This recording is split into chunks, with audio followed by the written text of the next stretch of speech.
Hi all എല്ലാവർക്കും നമസ്കാരം. മറുനാടന്മാരുടെ ഏറ്റവും പുതിയ വീഡിയോയിലേക്ക് സ്വാഗതം. ജഗത് ജയപ്രകാശാണ് കൂടെയുള്ളത്. നമ്മൾ കഴിഞ്ഞ 2 ദിവസമായി ജഗത്തിനോട് ഇന്റർനാഷണൽ അഫയേഴ്സിൽ ബന്ധപ്പെട്ട പല വിഷയങ്ങളും സംസാരിക്കുന്നുണ്ട്. എഴുത്തുകാരനാണ്, വിദ്യാഭ്യാസ വിദഗ്ധനാണ്, ഗവേഷകനാണ്. ജഗത് നമസ്കാരം. നമസ്കാരം. നമ്മൾ ഇന്നലെ സംസാരിച്ചു പോന്നിരുന്നത് അമേരിക്ക, മെക്സിക്കോ, കാനഡ, ചൈന എന്നീ രാഷ്ട്രങ്ങൾക്ക് താരിഫ് ഏർപ്പെടുത്തിയതുമായി ബന്ധപ്പെട്ടാണ്. അതിനൊരു പ്രൈമറി അനാലിസിസ് ഒക്കെ നമ്മൾ നടത്തിയിരുന്നു. നമ്മൾ അനാലിസിസ് ഒക്കെ നടത്തി കഴിഞ്ഞ കുറച്ച് മണിക്കൂറുകൾക്കുള്ളിൽ അത് താൻ ഉടനെ നടപ്പിലാക്കില്ല എന്ന് ട്രംപിന്റെ ഒരു പ്രഖ്യാപനം വന്നിരുന്നു. ഈ അധിക താരിഫ് നടപ്പിലാക്കുന്നതിനെതിരെ കാനഡയും മെക്സിക്കോ അടക്കമുള്ള രാഷ്ട്രങ്ങൾ മുന്നോട്ട് വന്നിരുന്നു. ചൈനയുടെ അവരുടെ സ്റ്റേറ്റ്മെന്റ് എന്താണെന്ന് നമ്മൾ അറിഞ്ഞിരുന്നില്ല. സത്യത്തിൽ 2 തരത്തിലാണ് ഇതിനെ ഒബ്സർവ് ചെയ്യാൻ പറ്റുന്നത്. ഒബ്സർവേഷൻ അല്ല, സത്യത്തിൽ ഇതൊരു ട്രംപിന് അതിർത്തി സംരക്ഷിക്കേണ്ടതുണ്ട്. കാനഡയുടെ ഉള്ള നിലപാടുകളിൽ കാനഡയെ ഒന്ന് വരുതിയിൽ വരുത്തേണ്ടതുണ്ട്. അപ്പൊ ഇതൊരു ഭീഷണിയായിരുന്നോ എന്നാണ് ആദ്യത്തെ ചോദ്യം. അല്ലെങ്കിൽ ഈ അധിക താരിഫ് നടപ്പിലാക്കിയാൽ അതിനുള്ള പ്രതിരോധം എന്തായാലും ലോകത്താകമാനം രാഷ്ട്രങ്ങൾ അമേരിക്കയോട് തീർക്കുമെന്നും ട്രംപിന് മനസ്സിലായതുകൊണ്ട് പ്രതിരോധത്തിലായി താരിഫ് തൽക്കാലത്തേക്ക് ഉപേക്ഷിച്ചതാണ്. എന്താണ് ഒബ്സർവേഷൻ? അത് നമ്മള് കുറച്ചു നാളായിട്ട് ഞാൻ പ്രസിഡന്റ് ട്രംപിന്റെ തെരഞ്ഞെടുപ്പ് പ്രചരണങ്ങൾ ഞാൻ വീക്ഷിക്കുന്നുണ്ട്. എനിക്ക് അതിൽ നിന്ന് മനസ്സിലായ ഒരു കാര്യം, അദ്ദേഹം ഇടയ്ക്കിടയ്ക്ക് ഈ ആൾക്കാര് പല കംപ്ലൈന്റ്സിനെ പറ്റി ചോദിക്കും.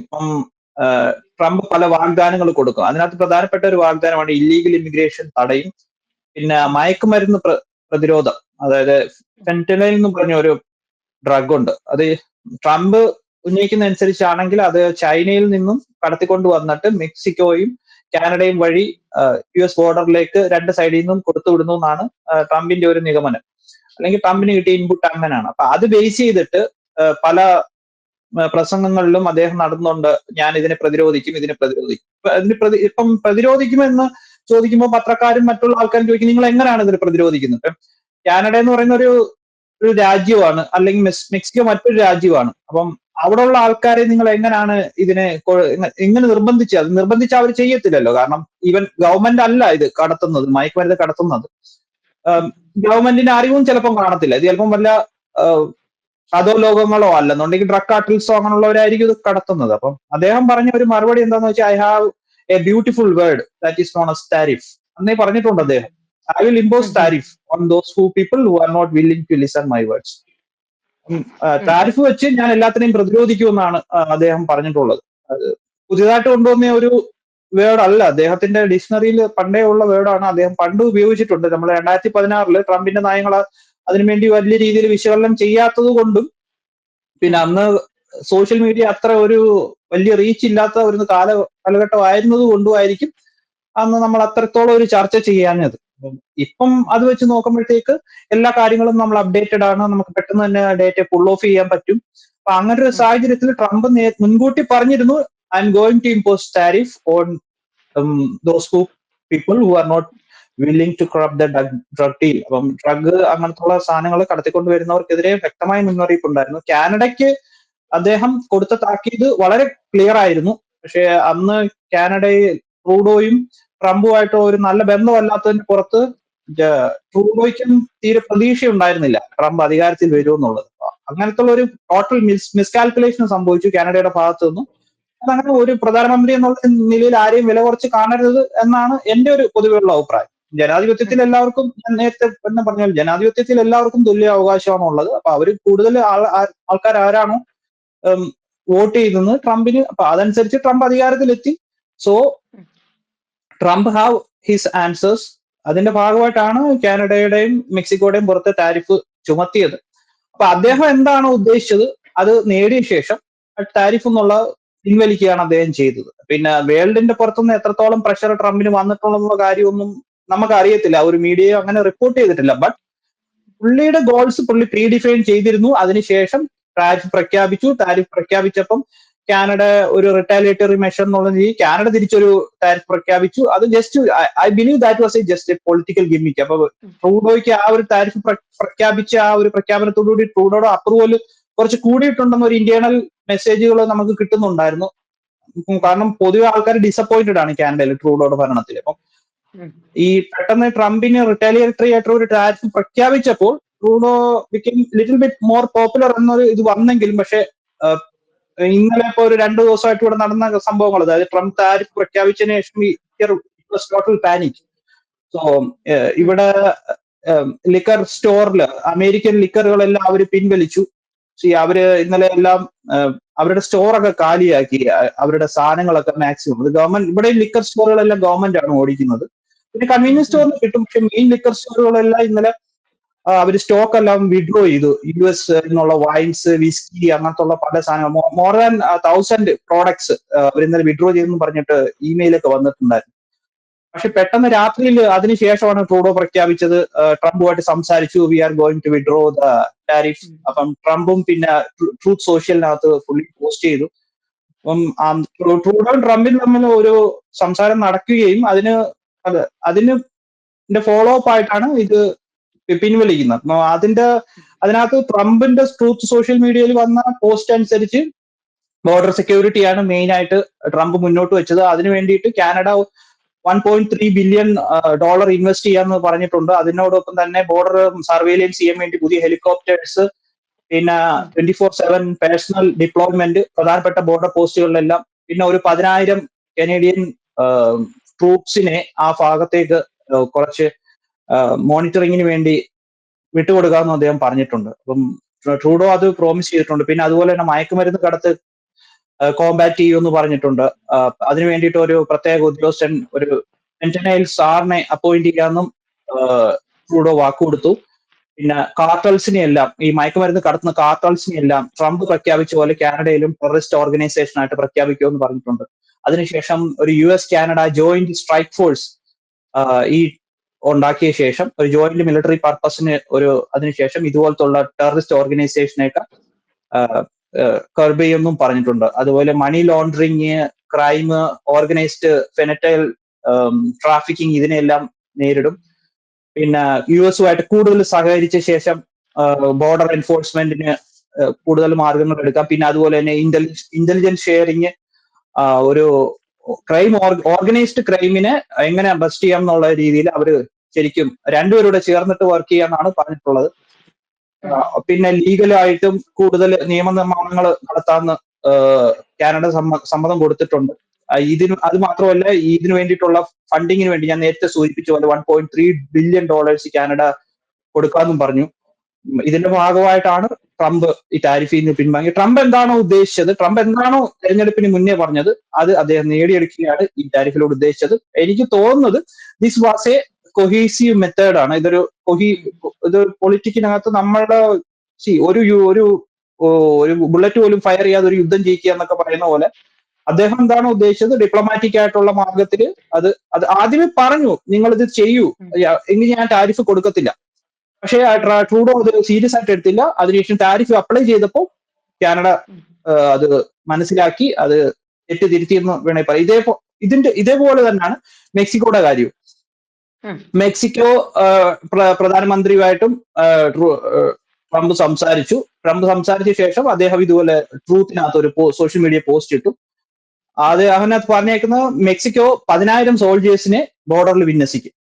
അത് അദ്ദേഹം പറഞ്ഞിട്ടുണ്ടായിരുന്നു. സോ US എത്രത്തോളം ട്രൂപ്സിനെ അവിടെ നിർത്തുന്നോ അത്രത്തോളം ട്രൂപ്സിന് മെക്സിക്കോയും നിർത്തണം.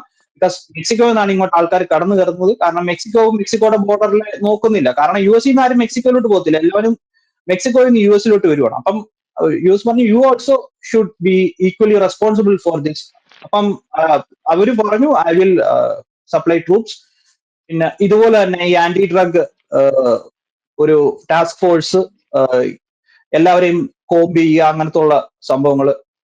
അതിനുശേഷമാണ് ഈ നെഗോഷിയേഷനിലേക്ക് വന്നിട്ടുള്ളത്. അപ്പം എന്റെ ഒരു അനുമാനം കറക്റ്റ് ആണെന്നുണ്ടെങ്കിൽ ട്രംപ് പറഞ്ഞ കാര്യങ്ങൾ വെച്ച് നോക്കുമ്പോൾ ഈ മയക്കുമരുന്ന്, organised crime, money laundering, drug trafficking, അതുപോലെ തന്നെ ഹ്യൂമൻ ട്രാഫിക്കിങ്, ഇതുപോലുള്ള കാര്യങ്ങൾ മോണിറ്റർ ചെയ്ത് അതിനെ കർബ് ചെയ്യുക എന്നുള്ളതായിരുന്നു ട്രംപിന്റെ ലക്ഷ്യം. അത് അദ്ദേഹം നേടി.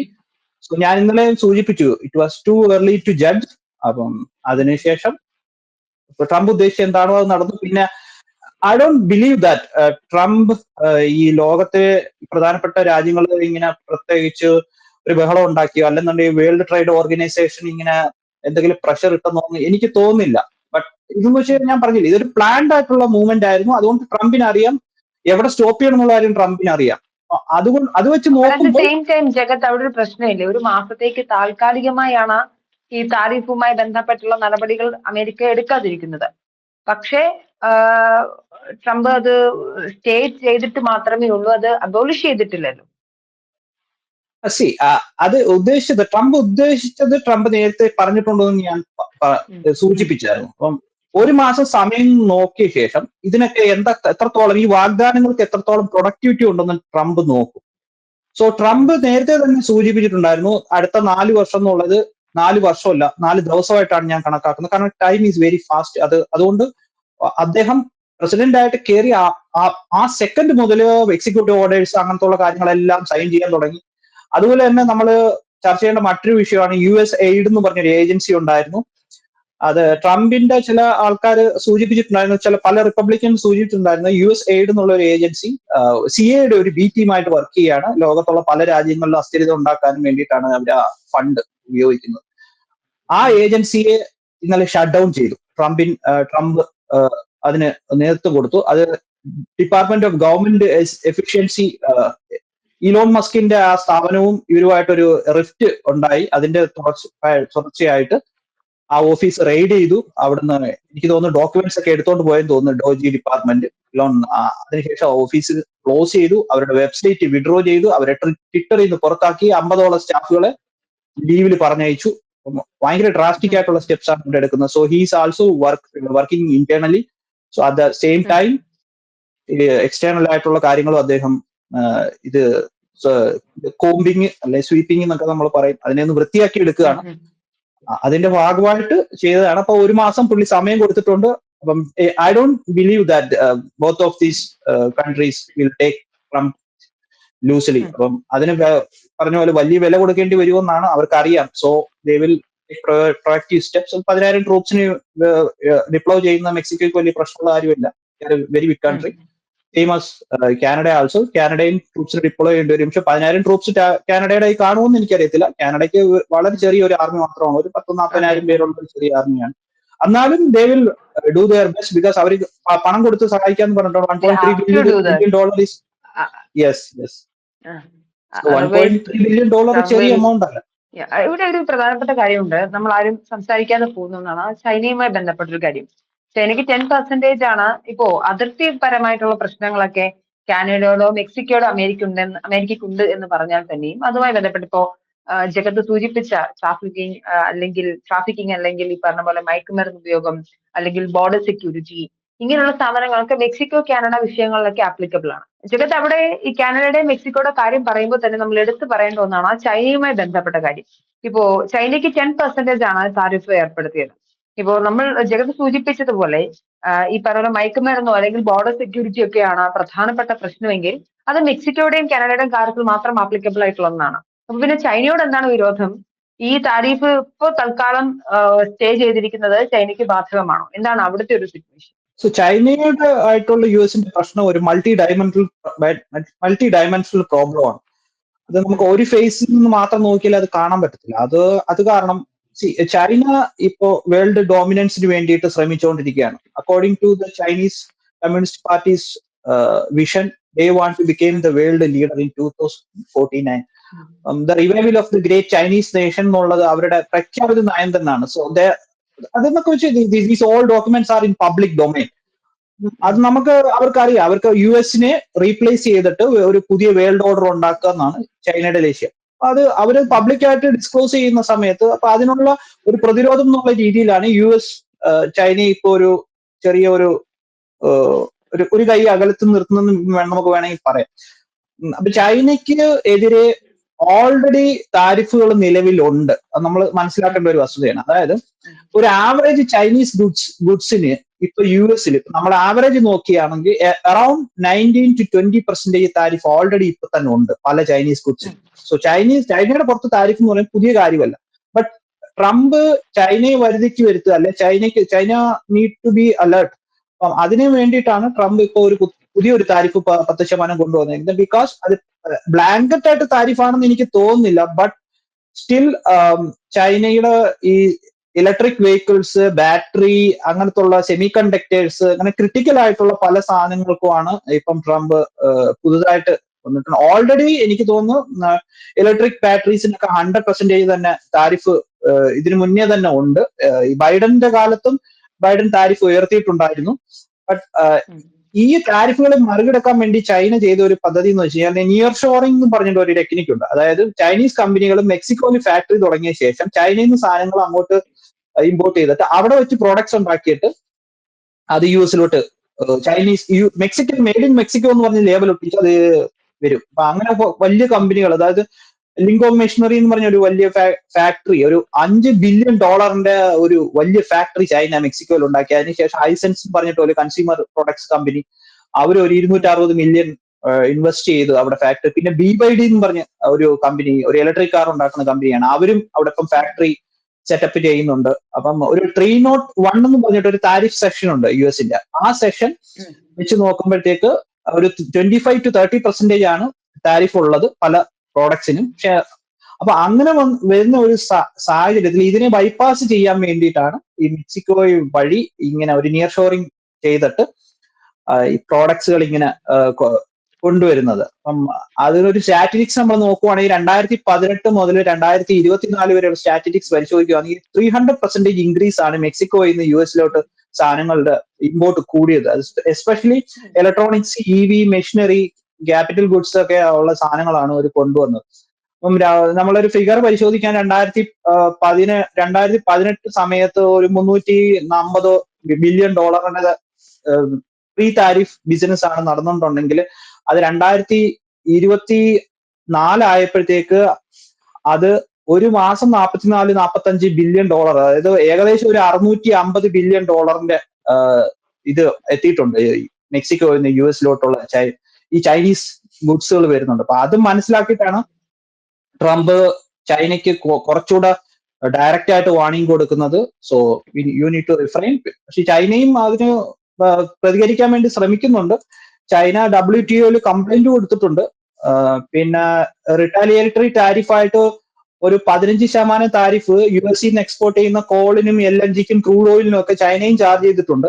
ചൈന എന്ന് വെച്ചാൽ എനർജി ഇൻഡിപെൻഡന്റ് ആയിട്ടുള്ള ഒരു നേഷൻ അല്ല ചൈന. ചൈനയ്ക്ക് പെട്രോളിയം ക്രൂഡും ഒക്കെ പുറത്തുനിന്ന് കൊണ്ടുവരുവാണ്. അപ്പൊ അതൊക്കെ ആ പ്രൊഡക്ട്സിന്റെ പുറത്ത് US-ൽ നിന്നുള്ള പ്രൊഡക്ട്സിന്റെ പുറത്ത് 10% അവർ ചാർജ് ചെയ്തിട്ടുണ്ട് with effect from February 10th.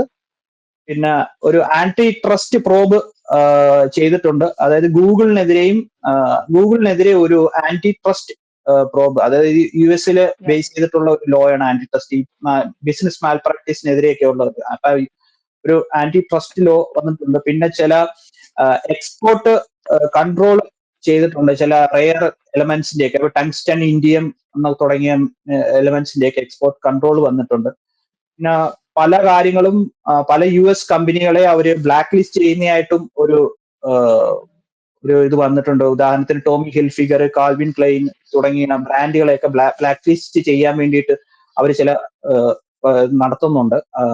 പിന്നെ ഈ ഫെന്റലൈൻ എന്ന് പറഞ്ഞ ഡ്രഗ് അമേരിക്കയുടെ പ്രോബ്ലം ആണ്, നമുക്ക് അതിനകത്ത് ഒരു ഇതുമില്ല, നിങ്ങൾ എന്താണെന്ന് വെച്ചാൽ ഡീൽ ചെയ്യണം, അതിന് നമ്മളെ അക്യൂസ് ചെയ്തിട്ട് കാര്യമില്ല, നിങ്ങൾ ഇന്റേണലി ഡ്രഗ് മാഫിയ ഉണ്ടെങ്കിൽ നിങ്ങൾ തന്നെ അതിനെ കൺട്രോൾ ചെയ്യണം എന്നാണ് ചൈനയുടെ ഒരു വേർഷൻ. ഈ ജഗത്തിനകത്തൊരു ട്രംപ് ഒരു രാഷ്ട്ര നേതാവാണ്, അദ്ദേഹത്തെ തെരഞ്ഞെടുക്കപ്പെട്ടിട്ടുണ്ട്. അദ്ദേഹത്തിന്റെ നയങ്ങളെയും നിലപാടുകളെയും ഇപ്പൊ നമ്മൾ പറഞ്ഞ അഗ്രസീവ് ആയിട്ടുള്ള രീതികളെയും ഒക്കെ ഇഷ്ടപ്പെടുന്ന ആളുകളാണുള്ളത്. ഇവിടെ പക്ഷേ ഈ തരത്തിൽ, അതായത് അമേരിക്ക ഒരു വമ്പൻ ശക്തിയാണ്. അപ്പം ഇങ്ങനെ ഒരു രീതിയിൽ വില പേശിക്കൊണ്ട് ഇനി ഞങ്ങൾക്ക് ഇഷ്ടമുള്ളത് ചെയ്തു തന്നില്ലെങ്കിൽ ഞങ്ങൾ താരിഫ് ഏർപ്പെടുത്തുന്നൊക്കെയുള്ള ഒരു രീതി, അത് ഒരു രാഷ്ട്ര നേതാവിന് അനുഗുണമാണോ സത്യത്തിൽ എന്നൊരു ധാർമ്മികമായ ചോദ്യം കൂടിയുണ്ട്. ഈ രാഷ്ട്ര നേതാവിന് ധാർമ്മികമാണോ എന്ന് ചോദിച്ചു കഴിഞ്ഞാൽ പുള്ളി ഇത് ഞാൻ നേരത്തെ സൂചിപ്പിച്ചു, പുള്ളി ഓൾറെഡി പറഞ്ഞിട്ടുണ്ട് ഞാനിത് ചെയ്യും, I'm going to do this എന്ന് പറഞ്ഞിട്ടുണ്ട്. അപ്പൊ ബാക്കിയുള്ളവർ അതിനുവേണ്ടി പ്രിപ്പയർ ചെയ്യണമായിരുന്നു. അപ്പം പ്രിപ്പയർ ചെയ്യാതിരിക്കുന്നുണ്ടെങ്കിൽ അത് ആരുടെയാണോ പ്രശ്നം നമുക്കിപ്പോ തന്നെ മനസ്സിലാവും. അപ്പൊ ഞാനിപ്പോ ഒരു കാര്യം ചെയ്യണമെന്ന് മുൻകൂട്ടി തീരുമാനിച്ച് അതിനെപ്പറ്റി പറഞ്ഞ് അതിനെപ്പറ്റി പബ്ലിഷ് ചെയ്ത് അതിനെപ്പറ്റി വീഡിയോ ചെയ്ത് ഞാൻ നാട് മുഴുവൻ പ്രസംഗിച്ചോണ്ട് നടന്ന ശേഷം ഞാൻ ഇതിന് ആ പൊസിഷനിൽ എത്തിയ ശേഷം അത് ചെയ്യുമ്പോഴത്തേക്ക് അയ്യോ അയാൾ ചെയ്ത് തെറ്റാണ്, അയാൾ അങ്ങനെ ചെയ്യാൻ പാടില്ല, നോ, എനിക്കങ്ങനെ തോന്നില്ല. That is not. പക്ഷെ ട്രംപ് അത് ആരോടത്ത് സൂചിപ്പിക്കാതെ പറയാതെ ജസ്റ്റ് പ്രസിഡന്റ് ആയിട്ട് വന്ന ശേഷം പെട്ടെന്ന് ഇങ്ങനെ ഒരു സുപ്രഭാതത്തിൽ ഇതെല്ലാം ചെയ്യുമെന്ന് വെച്ച് കഴിഞ്ഞാൽ I feel that is injustice. But in this case he was very clear about his vision, he was very clear about his words. So അത് കാരണം മാത്രമല്ല ഇതൊന്നും ജഗത് ഒരു പറഞ്ഞ പുതുമയുള്ള പ്രധാനപ്പെട്ട കാര്യമല്ല. പോയിന്റ് ഉണ്ട്. ഇത് ഏതെങ്കിലും തരത്തിൽ അമേരിക്ക ഏതെങ്കിലും പ്രധാനപ്പെട്ട സംഘടനകളോടോ ഒക്കെ ചെന്ന് പറയുകയോ അല്ലെങ്കിൽ അങ്ങനെ ഇടപെടാൻ പോവുകയാണെങ്കിൽ ഇത് ഒരു കാലത്തും നടക്കാത്ത രീതിയിൽ അമേരിക്കയുടെ ആവശ്യങ്ങൾ അവിടെ നിറവേറാതെ നിൽക്കുമായിരുന്നു. ഇങ്ങനെ ഒരു ട്രംപ് കാർഡ് ഇറക്കിയത് കൊണ്ട് മാത്രമാണ് ഇത്ര വേഗം അതിനൊരു വേഗം നടന്നല്ലോ അദ്ദേഹം ഉദ്ദേശിച്ച കാര്യങ്ങൾ എന്നൊരു വശം See, കൂടിയില്ലേ. അല്ല അതിന്റെ ഒരു അങ്ങനൊരു വശവും നമ്മളിപ്പം കുറച്ച് സ്പെക്കുലേറ്റ് ചെയ്യുന്നതാണ് ഞാൻ പറയത്തുള്ളൂ. കാരണം ഉം.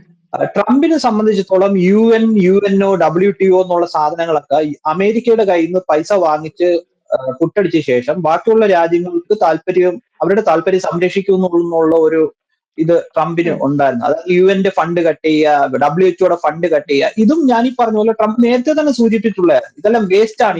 ഈ പണം ഈ യുഎന്നിന് കൊടുക്കുന്ന പണം വേസ്റ്റ് ആണ്.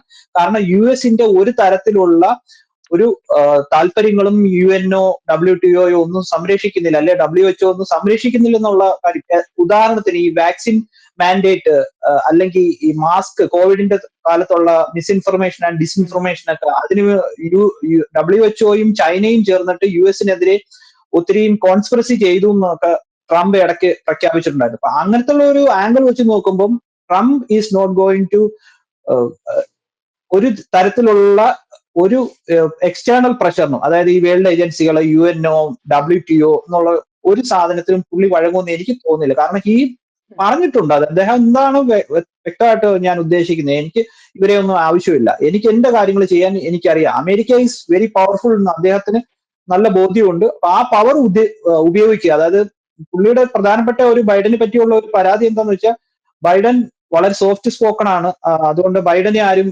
ബഹുമാനിക്കുന്നില്ല. അപ്പൊ നമ്മൾ അഗ്രസീവായിട്ട് നിന്നാൽ മാത്രമേ നമ്മളെ ബഹുമാനിക്കൂ എന്നുള്ളതാണ് അദ്ദേഹം ഉദ്ദേശിക്കുന്നത്. അതിന്റെ ഭാഗമായിട്ടാണ് ഈ അഗ്രസീവ് ആയിട്ടുള്ള ടാക്ടിക്സ് വേണം നമുക്ക് മനസ്സിലാക്കാൻ. Because these all are in public domain. പുള്ളി അങ്ങനെ ഒരു പെട്ടെന്ന് കൊണ്ടുവന്ന ഒരു തീരുമാനങ്ങളോ അല്ലെന്നുണ്ടെങ്കിൽ ഇതിന് ഇങ്ങനെ നാളെ പോലെ യുഎന്നെ ഫണ്ട് ചെയ്യുന്നൊന്നും പറയരുത്. പുള്ളി ഒരു 6 മാസം പുള്ളിയുടെ എന്ന് പോലെ പ്രസിഡൻഷ്യൽ ക്യാമ്പയിൻ തുടങ്ങിയോ അന്ന് മുതലേ പുള്ളി പറഞ്ഞുകൊണ്ടിരിക്കുകയാണ്. റിപ്പബ്ലിക്സും പറയുന്നുണ്ട് പലരും ഇതിനെപ്പറ്റി. ഓക്കെ, ഇതിനൊരു ഇനി എന്തായിരിക്കും ഇനിയുള്ളൊരു അവസ്ഥ? അതായത് ഇത് ചെയ്തില്ലെങ്കിൽ താരിഫ് തീർച്ചയായിട്ടും നമുക്ക് ഒരു ജഡ്ജ് ചെയ്യാൻ പറ്റില്ല, because it's all about Trump's mind and his vision. എന്നാൽ പോലും ഒരു മാസം അദ്ദേഹം സമയം കൊടുത്തിട്ടുണ്ട്. അത് ചെയ്തില്ലെങ്കിൽ തീർച്ചയായും താരിഫ് ഏർപ്പെടുത്തുമായിരിക്കും അല്ലെ? ഉറപ്പായിട്ടും അതിലൊരു യാതൊരു സംശയവും വേണ്ട. പക്ഷെ അങ്ങനെ ഒരു സംഭവം ഉണ്ടാവും എന്ന് ഞാൻ പ്രതീക്ഷിക്കുന്നില്ല.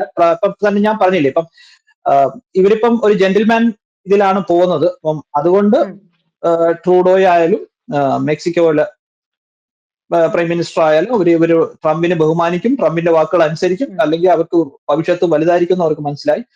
അത് കാരണം ഇപ്പം ഉദാഹരണത്തിന് ഇപ്പം ഇതുപോലെ തന്നെ ഒരു നമുക്ക് ചേർത്ത് വായിക്കേണ്ട പാനമ കനാലിന്റെ ഒരു വിഷയം ഇവിടെ സംഭവിച്ചിട്ടുണ്ടായിരുന്നു. അത് പാനമ കനാൽ ഫണ്ട് ചെയ്തതും ബിൽഡ് ചെയ്തതും എല്ലാം യുഎസിന്റെ നേതൃത്വത്തിലാണ്. പക്ഷെ പിന്നീട് പാനമയുടെ ഒരു സോവറിനിറ്റിക്ക് വേണ്ടിയിട്ട് അത് റൺ ചെയ്യാൻ വേണ്ടി പാനമയ്ക്ക് കൊടുക്കുകയും അതിനുശേഷം പിന്നെ ഈ ഇടയ്ക്ക് ഒരു 2016 എനിക്ക് തോന്നുന്നത്, 2016 ഒരു ഹോങ്കോങ് ബേസ്ഡ് കമ്പനിയാണ് പാനമ കനാൽ ഏറ്റെടുക്കുകയും US ഷിപ്പുകൾക്ക് വളരെയധികം ബുദ്ധിമുട്ടുണ്ടാവുകയും ചെയ്തു. ചൈനീസ് ഷിപ്പുകൾക്ക് ഡിസ്കൗണ്ട് കൊടുക്കുക, അപ്പൊ അങ്ങനത്തുള്ള പ്രശ്നങ്ങൾ വന്നു. ട്രംപ് പറഞ്ഞു ആ കരാറ് റദ്ദ് ചെയ്യണം. അപ്പം അത് പാനമ ആദ്യം കേട്ടില്ല, പാനമ അതിന് വലിയൊരു സീരിയസ്നെസ് ആയിട്ട് അത് കൊടുത്തില്ല. ട്രംപ് പറഞ്ഞു we will use our army, threaten ചെയ്തു, ആർമി ഉപയോഗിച്ചത് പിടിച്ചെടുക്കും, കാരണം ഞങ്ങളാണ് ഇത് പൈസ മുടക്കി അത് ചെയ്തത്, ഞങ്ങൾക്ക് എല്ലാ അധികാരവും അതിനകത്ത് വേണം. അപ്പൊ ഇപ്പം പുള്ളി പറഞ്ഞു 2026 കരാർ തീർന്നു കഴിഞ്ഞാൽ ഇനി അത് പുതുക്കത്തില്ലെന്ന് പറഞ്ഞിട്ടുണ്ട്. അപ്പം ശക്തമായിട്ടുള്ള താക്കീത് എല്ലാവർക്കും കൊടുക്കുന്നുണ്ട് Trump. So in his way he is right. But നമ്മൾ പുറത്തുനിന്ന് ജഡ്ജ് ചെയ്യുമ്പോൾ നമുക്ക് വിമർശനങ്ങൾ ഉന്നയിക്കാം. But he is playing his own game. So നമ്മൾ ശ്രദ്ധിക്കുക, നമ്മളും കുറച്ച് കാരണം എല്ലാം പ്രഖ്യാപിച്ചിട്ടാണ് പുള്ളി ചെയ്യുന്നൊരു പ്ലസ് പോയിന്റ് ഉണ്ട്. അപ്പൊ so his vision is right. അപ്പൊ നമ്മൾ പുള്ളിയെ ഫോളോ ചെയ്യുക, പുള്ളി എന്താണ് മുന്നേ പറഞ്ഞെന്ന് നോക്കുക, പുള്ളിയുടെ ആക്ഷൻ എന്താണെന്ന് നോക്കുക. വേർഡ്സും ആക്ഷനും തമ്മിൽ കോൺഫ്ലിക്റ്റ് ആവുന്നുണ്ടെങ്കിൽ നമുക്ക് അദ്ദേഹത്തെ വിമർശിക്കാം, അതിന് പ്രശ്നമില്ല. വളരെ വ്യക്തമാണ് ജഗത്. അതായത് ഒരു രാഷ്ട്ര നേതാവ് അധികാരത്തിലേറുന്നത് അല്ലെങ്കിൽ പ്രതിജ്ഞ എടുത്തു കയറുന്നത് സത്യത്തിലുള്ള രാഷ്ട്രത്തിന് വേണ്ടിയാണ്.